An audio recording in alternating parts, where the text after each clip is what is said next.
Hi everyone, welcome to JavaScript Bytes, where we solve practical JavaScript problems in bite-sized chunks. In today's video, I'm going to show you exactly how to build a drag and drop sortable list using plain JavaScript. The best part, it works on both desktop with your mouse and on mobile with touch support. No libraries, no frameworks, just clean beginner-friendly code.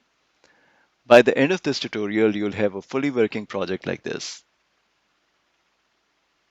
Everything will be explained step by step, so don't worry if you are new to JavaScript, grab your editor, follow along, and let's build this together.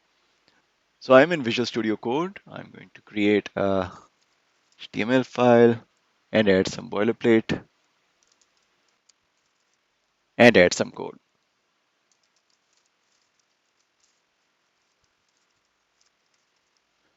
So we've got a heading and an unordered list with 5 list items. Each item has draggable equal to true, so the browser knows they can be dragged.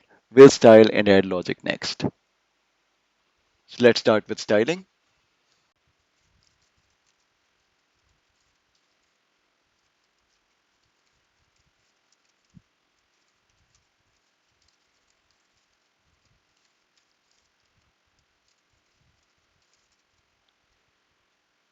All right, let me explain what I did. So for body, we are using a clean, easy to read font and setting the body to use flexbox to center everything vertically in a column. A line item center keeps our content in the center horizontally, and padding 50 pixels adds spaces around the edges. Finally, we give the page a light gray background for contrast. For heading, we simply add space below the heading so it's not stuck to the list. As for the list container with the ID sortable list, we remove the default bullet points with list style none, remove padding so list stays flush, and limits the width to 300 pixels so it looks neat on the page. Then we have styling for list items. Each list item gets padding for spacing inside the box, margin on the bottom to separate them, and a white background with a light border to make them look like draggable cards. We set the cursor grab to show a little hand icon when hovering, which hints to the user they can drag the item. User select none prevents text from being accidentally highlighted when dragging, which keeps things smooth. Finally, we add a quick transition for background color changes so interactions feel more natural. Finally, we have the drag feedback styling. When an item is being dragged, we apply the dragging class. It makes the item semi-transparent and gives it a subtly gray background so users clearly see which item they are moving. Now for the fun part, the JavaScript. I'm going to add a script tag right in the body. And let's make this list sortable with drag and drop. We select the list and create a variable to track the item we are dragging. Next, we'll add event listeners to each list item.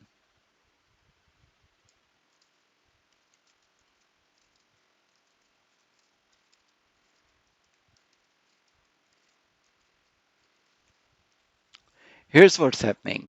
When you start dragging, we store the item in dragged item variable and add a CSS class to style it. When dragging ends, we clear dragged item and remove that class. Now let's handle where to drop the item.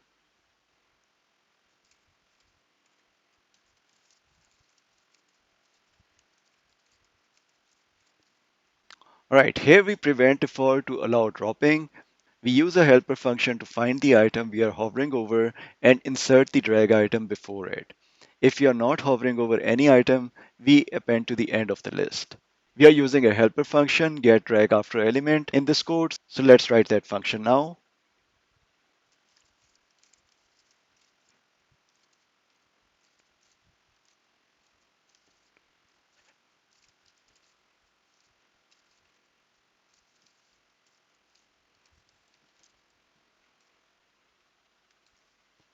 Okay, I'm glad you're still here and haven't run away yet. So I'm going to explain each and everything about this function, so don't worry about it. This function helps us figure out where to place the dragged item as we are moving it. It figures out which list item your mouse or finger is hovering near so we can insert the dragged item above or below that spot. The function takes two arguments. The container is the entire list we are sorting, usually our UL element. And the Y is the vertical position of your mouse or finger on the screen, that is distance from the top of the page in pixels. We use that Y value to track where your pointer currently is so we can compare it to each item in the list. Let's focus on line 62 next. We are selecting all list We are selecting all li or list item elements inside the list, but we skip the one you are currently dragging. Not dragging means everything except the item with last dragging. The spread syntax or dot dot dot turns the node list returned by query selector all into a regular array, so we can easily loop over it with reduce. Bottom line, this gives us an array of all list items except the one we are dragging. So guys, I realized after recording the video that if you are unfamiliar with how reduce function on arrays work, my explanation, no matter how detailed, won't make any sense. So a humble reminder that if unfamiliar, please pause and read the explanation on screen and then understand the example given on the MDN documentation page, which should clear everything. Also take a look at the syntax as well to understand the second parameter of reduce. All right, next piece of puzzle is what is this dot reduce doing on line 63? We are looping through all the list items and figuring out which one is directly below your mouse or finger. Dot reduce works like this. It compares each item one by one and remembers the item that's closest to your pointer without going past it. Let's see how it does that. So on line 64, box variable grabs the size and position of the current list item on the screen. Box.top is the distance from top of the page to the top of the item. Box.height is the actual height of the item. Next, we have to calculate the offset. Here's the logic. Y is your pointer's vertical position. Box.top is top of the item. So box.height divided by 2 moves us to the center of the item. So offset tells us how far your pointer is from center of that item. If offset is negative, your pointer is above the item center. And if the offset is positive, your pointer is below the item center. For the if statement on line 66, first note that we only care about items that are below your pointer but not too far away. That's what this condition does. So offset less than 0 means your pointer is above the center of this item, so it's a valid candidate for dropping before it. And offset greater than closest dot offset means this item is closer than the last one we checked.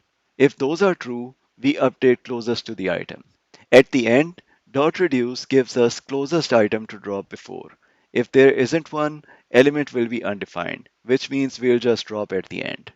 You can use a real world analogy. Imagine you are storing physical cards on a table. You drag a card. We measure the space between your hand and the center of each other card. You find the one just beneath your hand to insert before. That's exactly what this function simulates with pixels in math. So that should be good for desktop. Let's try it out. All right, nice. Let's drag it to the end. Perfect. Swapping line 4 and 5. Awesome. So this works for desktop, but what about touch devices like phones? That's what we'll work on next. So no touch events don't work the same way. So let's add basic support. We'll simulate drag behavior with touch start, touch move, and touch end.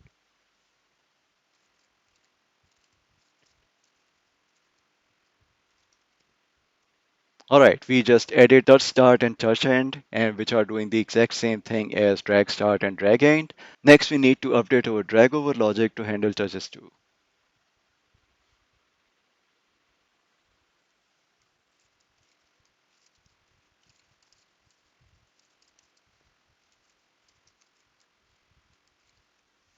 All right, so we simply grab the first touch point, find where we are, and reorder the list. Let's test that. I need to make some changes to simulate the behavior, so I'm going to go to inspect, click this device button over here, and then select some mobile like Samsung Galaxy S8, let's say. So if I go here and let's say comment out the touch start, then try this again, you can see it's not letting me move the item. But if I go back, uncomment, save, reload, now if I drag item 1, you see it's correctly dragging. Right, so there you have it, a fully functioning, mobile-friendly drag and drop sortable list in plain JavaScript, no libraries needed. If this tutorial helped you, smash the like button, Hit subscribe and drop a comment if you built this project or want another beginner-friendly JavaScript project. I'll drop a link to a Medium article in the description where you can grab the code from. Thanks for watching, happy coding, and I'll see you in the next one.